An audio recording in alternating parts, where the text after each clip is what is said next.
Welcome to Off the Hanger, the fashion podcast where we delve deep into our guests' wardrobes, finding out their favourite fashion pieces and the stories behind them.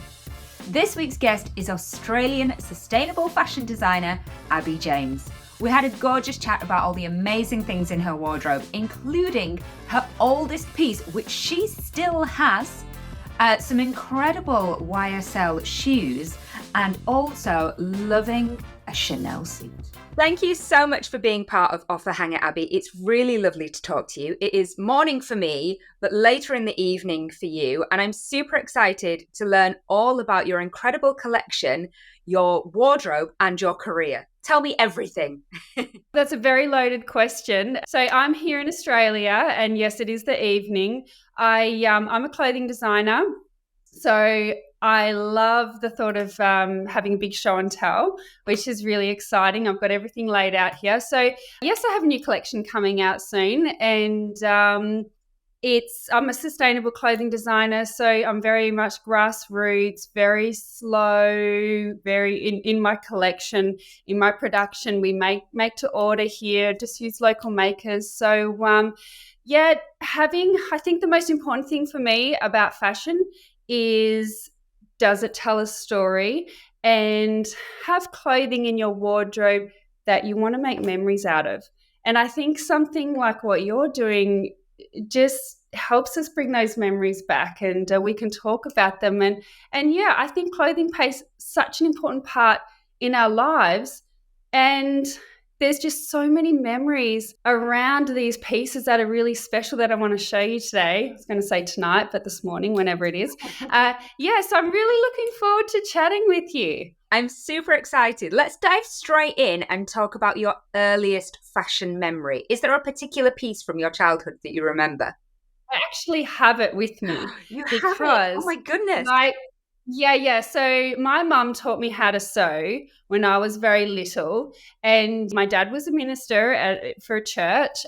So I grew up sitting in the front row of church, and I draw pictures, design clothing on pieces of paper, and my mum made all my clothes. So my daughter, who's 11 now, wears this, and I'm just going to get up and grab it. This here, back in the 80s, because I was born in 81. So back in the 80s, this was worn over a dress, but now my daughter just wears it so it was like a pinafore over a winter dress. And my mum did amazing smocking. So this is about nearly 40 years old. That's showing my age.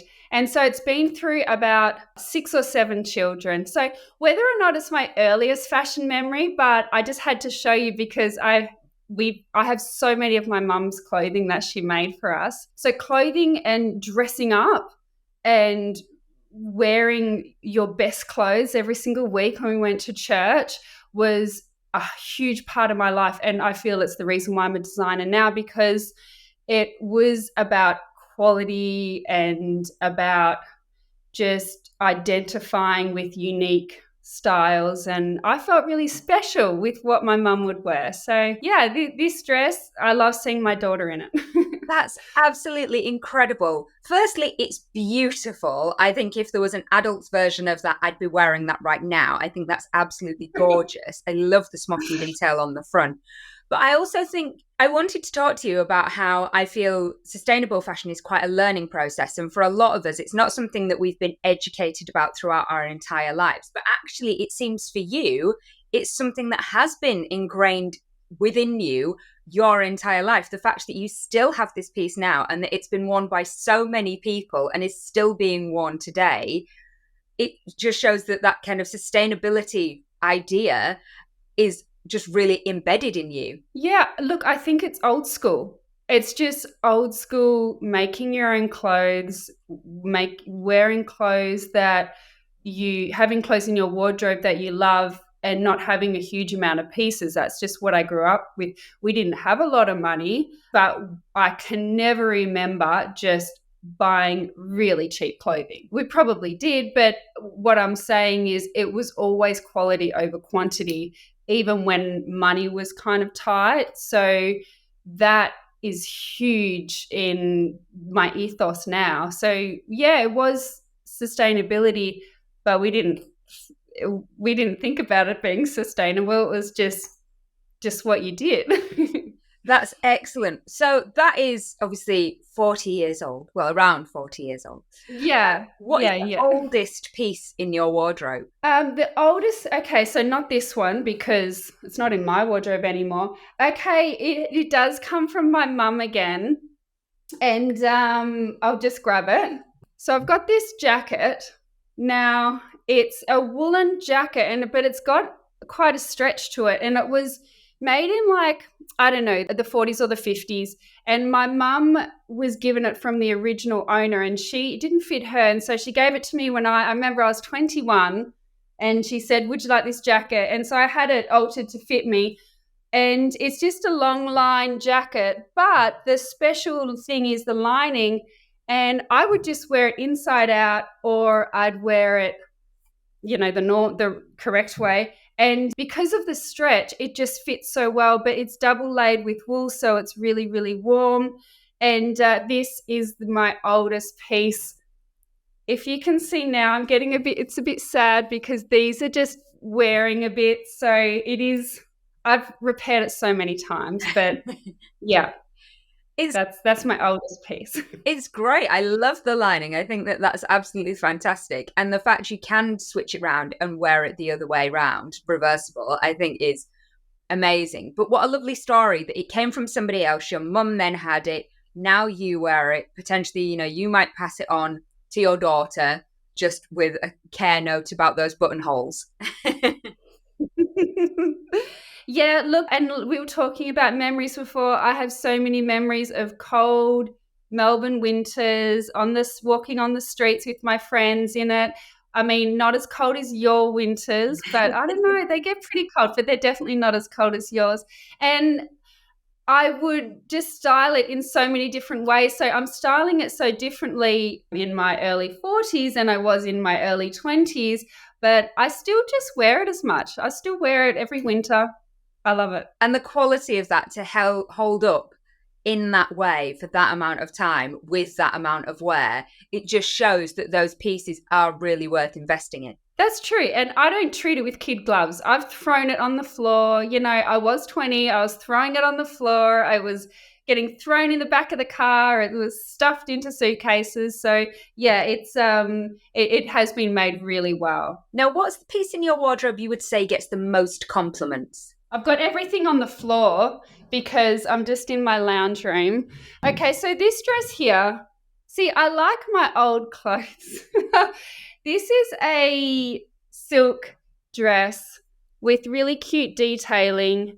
And I mean, it might not look too special, but I have worn it to summer weddings, just really casual weddings. I've worn it to hens days. I've worn it just for brunches. I've worn it just to pick up the kids at school. And I think the main thing about this dress that I get the most compliments for is because it is a really good cut for me. It comes in with a high waist and it's a mid-length and it's a very, very, do I want to say traditional kind of cut? But yeah, I get the most compliments, which is really weird because it's not my color. The color isn't me, so I do have to wear makeup. Maybe that's why I'm getting the compliment. Yeah, the cut for this dress is absolutely perfect for me. I think it's beautiful. And where did you get it from? So the brand is Arabella Ramsey, and she was an Australian designer. So I bought it. See, it's coming on to 15 years because I was a very new mum and I bought it on Mother's Day. And she's maybe 5 years ago, not in business anymore. But Arabella Ramsey was a little bit boho, tiny bit. I don't really gravitate towards boho, but you can kind of see how that dress is. Beautiful Australian designer who unfortunately is no longer designing. But I think the classic silhouettes are classic for a reason because they look great on the body. And yes, we have, more modern silhouettes and things that are slightly quirky and a bit more interesting. But actually, I think we go back to those traditional classic silhouettes time and time again because they work, because they look so great on the frame. And I love that. Is it printed or embroidered, the flowers? It's printed. Yeah. Yeah, see, it's definitely printed. You're so right. And I feel this could definitely fit into, like, if you're watching The Notebook, the movie, Yes. I could be wearing this. It's definitely classic. And yeah, it just fits the frame, fits the body. It's flatters for a reason. You're so right. And I think sometimes when we do step out of our comfort zone when it comes to colour, that is when we end up with loads of compliments. I think, there's definite colours. Weird. It's so strange. And I think it might just be that people aren't used to seeing us in that colour. So then it really inspires that compliment from them. Yes. Now, you love to invest in quality. What is the most expensive piece you own? Ooh, now this is a bit of a sad story. I'll show you it and you'll understand why. So this dress here, it's an Australian designer as well, and it's completely beaded. And it's like a caftan. So these are the sleeves, but can you see there's a stain right there? Oh no. But I wanted to show you it anyway. So I'm trying to work out what I can do. I've taken it to many dry cleaners, and because it's silk, they're just saying I can't get it out anymore. But this was, and it's so heavy.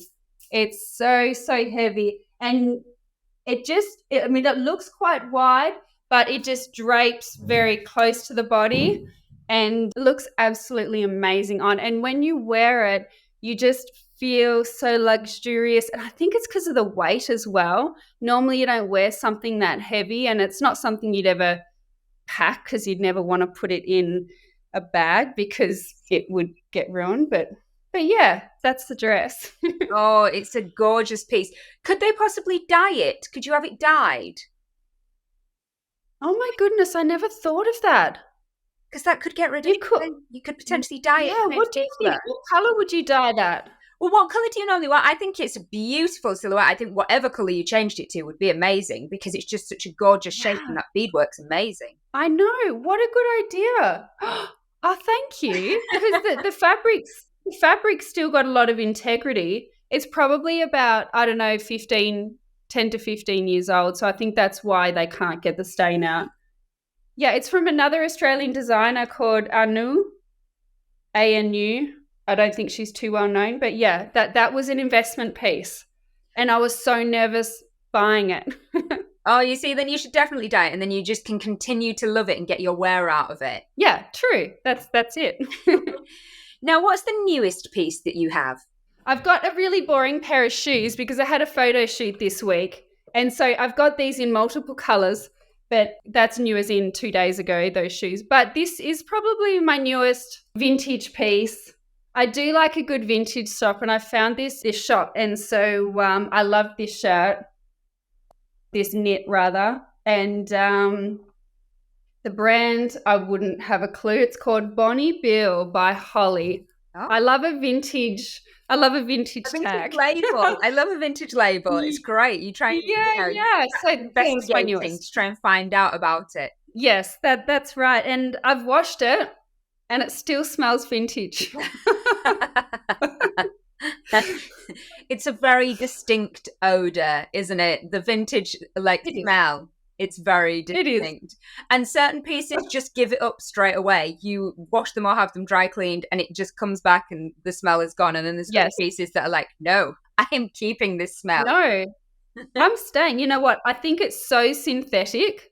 Yeah, it's just now. That it's just, that smell is just there to stay. I haven't put any perfume on it yet, so maybe I'll just try and douse it in perfume. Dry wash. We have a thing here that I have in my styling kit called dry wash, and it's basically a spray that you use on your clothes to freshen your clothes so that you don't have to wash them as often.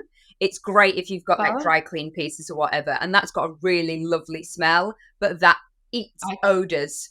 So it tends to just absorb odors. That's quite a good one if you can get some dry wash. Dry wash. Okay, I'll have a look. I hadn't heard of it. Now, are you quite sentimental about the pieces in your wardrobe? You do tend to hang on to things. So I'm imagining the answer is yes. Yes. And do you have a most sentimental piece? I do have a most sentimental piece, and I made it. I don't think I'd wear it right now. I'm actually going to frame it, and it's the bow from my wedding dress, and it kind of sat like this at the back of my dress, if you can see. And it literally has a blood spot on it because I was hand sewing it and I pricked my finger. But and it needs a bit of it's got some, some stuffing inside it. So I've been married for nearly 20 years. So, but yeah, I'm going to frame it. So you see how it's a bit, it's not very, it needs a bit of a reformation before I frame it. But this was the bow on my wedding dress. That is unbelievable. That is literally the definition of blood, sweat and tears built in the bow on that dress. That is, what an incredible thing to have. Yeah. So making that dress was, so at the time we were living in regional Victoria, about 2 hours outside of Melbourne, and it was myself and my husband. I mean, he saw me in that dress so many times. I'd stand on the bed and I'm like, right, you got to pin the hem because I can't do it. And at the time I did have a mannequin, but I don't know why I was wearing it. And so I had to teach him how to pin because I'd go pin it like to the hem to where it needs to be. And he'd just put a pin in there. And I'm like, no, you have to kind of weave it in to like hold two bits together. So yeah, it was really hard making this dress because there are times when you have to put it on yourself and then fit it to yourself. And I just remember this sleeve because my mannequin didn't have an arm. And so I was just getting this sleeve. So I'd go like this to pin and then it would change. And I was still new. I was fairly new. I was probably like maybe 3 years out of fashion school. So I was still learning as I was going. I mean, it's an amazing dress and it looked amazing. But yeah, there is blood, sweat and tears in that dress. And do you still have the rest of the dress? I do have the rest of the dress and I tried it on. It was so funny because I couldn't get it. I could get it on, but I couldn't get it off. Oh. And because it's like a bias cut, quite tight. At the time I was looking at a lot of early 2000 Chanel Karl Lagerfeld little cap sleeves. So yeah, I had to sew myself into it in the end. So I'm not going to be wearing it. There was a thought of maybe trimming it and dyeing it, but no, I've just kept it the way it is. Just keep it for posterity. Just look after it. Yeah. Now, is there a piece in your wardrobe that most sums you up? Yeah, this. I thought I'd wear it for you. I wear this a lot. It's one of my pieces, and there's just something about it that is really effortless and chic, but I just feel really powerful and confident when I wear it. And I really like that combination of femininity and comfort, but also confidence. So yeah, this shirt is me in a nutshell at the moment. I also think there must be a real sense of achievement when you wear something that you've made yourself. I know often when I put on a really good outfit together, it's not necessarily just the confidence that I feel, but it's that sense of I've achieved something, I've managed to put this together. So the fact that you are actually sewing these things and creating and designing these things and putting them together, there must also be that sense of achievement when wearing it. I think when you have ownership over something, like you were saying, when you put together a really amazing outfit, that ownership is a huge confidence booster as well. But it also, I don't know, it just makes you feel even more connected to yourself. So yeah, I love wearing my own clothing. Most of the clothing that I'm showing you isn't mine because I think I do really gravitate towards keeping things forever. It's like I'm walking around with just a little friend all day when I'm wearing something of my own. So yeah, I was wearing a jacket from my next collection today. And I mean, I wear everything before I ever sell it anyway, just to make sure it works well. So by the time it's online, I'm intimately know each and every one of the pieces. That's beautiful. I love that. Now, are you somebody who ever has a wardrobe malfunction or has experienced the dreaded fashion faux pas? And would you like to share a story? I've had a really horrible one. I mean, I think I've had so many fashion faux pas because I, in my younger days, was so incredibly experimental. Yeah, there were a lot then, and I may not have realized they were faux pas, but I was incredibly experimental. Probably there was a lot of me not wearing things that fit me either, like taking shoes out of my sister's wardrobe that were like 4 or 5 sizes too big. I remember back in I finished school, late 90s, and my sister came back from America. She'd been at college, and we were living on Sunshine Coast, which was, not much fashion happening there. And she came back with these tartan Converse high tops. And I wore those shoes everywhere. And I swear, I'm a size 9 and she's like a size 11 or 12. So that's like an equivalent of a 38 to a 42. So, but anyway, that's not my main story. I exercise a lot. So this isn't so much fashion, but it is a wardrobe malfunction. And your shorts that you wear. I was running and it was quite a busy area, and I realized halfway through the run that I had put my shorts on inside out because it was dark. And so you know how you have the underpants that are attached to the shorts? I had that on, but then I'm like, what do I do? I can't stop and take them off. And I can't. So I just kept on running looking like Superman. And I was mortified. It was so embarrassing. So I don't know, did it make me run quicker? Did it make me run slower? I have no idea. But yeah, I think when I got home, I was just as bright as a beetroot. So, I mean, that's just one of my many fashion faux pas. I enjoy that greatly. There has been many occasions where I've put something on inside out and just left the house, and then halfway through the day gone, oh, this is the wrong way round. How has this happened? But why didn't anyone tell you? I'm always the first to say your shorts are inside out and you're looking like Superman. I'll be the first one to tell him. Yeah. But you do it in a gentle way with people. I literally did this on the tube with somebody the other day. I was going up the escalator and they were in front of me, and her label was like really sticking out, but it was a really big label. Yeah. She had this big kind of flappy label coming out of the back of her neckline, and I just tapped her on the shoulder and went, I'm really sorry, mate, your label's just poking out. So do you want me to tuck it in? And she went, oh my God, thanks so much. She said, I've already tucked it in 3 times today. And I was like, yeah, it's nice just to, share and tell people. Yeah. I would never be mortified if somebody told me. I'm more mortified when I realise on my own volition and that nobody's mentioned it. No, like you go into the bathroom at a party and you're like, oh, I have spinach in my tea. And how long has that been there for? So, yeah, I tell people and I want people to tell me. Putting it out there, if anyone sees me doing a faux pas, then tell me. Same. For me, it's the lipstick on the teeth. There is forever lipstick on my teeth. Yes. I don't know why. Yeah. I think my teeth are just massive. So I think I end up with lipstick on them all of the time. And I was doing something for TV the other day and they had to take my photo and I smiled. And then when I went to the bathroom afterwards, I had so much lipstick on my teeth and I'm like, why didn't they tell me? Oh my God. Good times. I'm glad for that to venture out into the world. I feel your pain. Yeah, it's not the one.